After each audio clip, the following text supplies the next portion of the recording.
સુરતમાં ધોરણ 12ના વિદ્યાર્થીઓને લિવિંગ સર્ટિફિકેટ એટલે કે એલસી સમયસર ન મળતા કોલેજ પ્રવેશ પ્રક્રિયામાં મુશ્કેલી ઊભી થઈ રહી છે। આ મુદ્દે સુરત લોકસભા સાંસદ મુકેશ દલાલ દ્વારા જિલ્લા સેવા સદન 2ના કલેક્ટરને પત્ર લખી રજૂઆત કરવામાં આવી છે।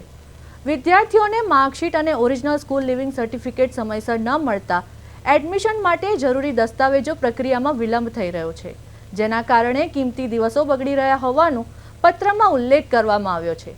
સાંસદે શાળાઓને તાત્કાલિક સૂચના આપી વિદ્યાર્થીઓને વહેલી તકે એલસી ઉપલબ્ધ કરાવવાની માંગ કરી છે। સમગ્ર મામલે વિદ્યાર્થીઓ અને વાલીઓમાં ચિંતા ફેલાઈ છે અને વહીવટી તંત્ર પાસે ઝડપી કાર્યવાહી કરવાની માંગ ઉઠી છે।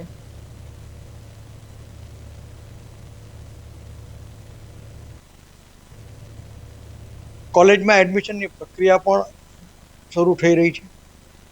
આ કોલેજના એડમિશન માટે આવકનો દાખલો, જાતિનો દાખલો, ક્રિમિનલ સર્ટિફિકેટ જેવા વિવિધ દસ્તાવેજોની જરૂર પડતી હોય છે, પણ આ દસ્તાવેજો મેળવવા માટે પણ ઓરિજિનલ માર્કશીટ અને ઓરિજિનલ સ્કૂલ લિવિંગ સર્ટિફિકેટની જરૂર પડતી છે, પરંતુ કેટલીક ટેકનિકલ કારણોસર હજુ સુધી આ માર્કશીટ ઓરિજિનલ અને ઓરિજિનલ સ્કૂલ લિવિંગ સર્ટિફિકેટ વિદ્યાર્થીઓને મળ્યા નથી।